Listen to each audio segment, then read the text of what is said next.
দক্ষিণ এশিয়ায় যখন শান্তির বার্তা প্রয়োজন ছিল সবচেয়ে বেশি, ঠিক তখনই ভারত আবারও আগুনে ঘি ঢালল।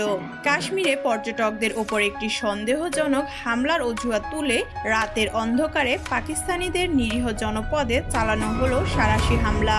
ভারতের তরফ থেকে এই হামলার নাম দেওয়া হয়েছে অপারেশন সিঁদুর।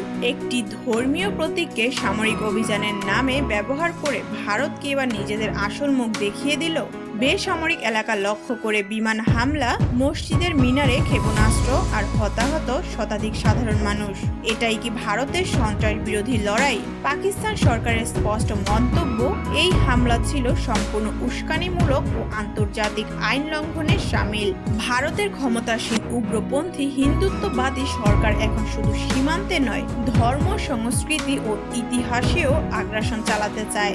ভারতের মিডিয়া যেভাবে এই হামলাকে বিজয় হিসেবে দেখাচ্ছে তা সারা দুনিয়াকে ভুল পথে ঠেলে দিচ্ছে। পাকিস্তান কোনো যুদ্ধ চায়নি সংঘর্ষ, কিন্তু আত্মরক্ষার অধিকার যেমন আমাদের আছে, তেমনি নিজেদের জনগণ ও সার্বভৌমত্ব রক্ষায় আমরা প্রতিশ্রুতিবদ্ধ। আজ যখন কাশ্মীরের আকাশে বারুদের গন্ধ, পাকিস্তানের সীমান্তে ক্ষতের চিহ্ন, তখন গোটা বিশ্ব নিশ্চুপ। কিন্তু সত্য একটাই, এই যুদ্ধ শুরু করেছে ভারত। মানবতার নামে যারা কথা বলে, এখন সময় তাদের চোখ খুলে দেখার। এই আগ্রাসনের শেষ কোথায়? পাকিস্তান প্রতিটি রক্তবিন্দুর হিসাব জানে, আর ভারত তোমার ভুলের দায় ইতিহাস তোমাকে ক্ষমা করবে না। The breaking brief, Dhaka.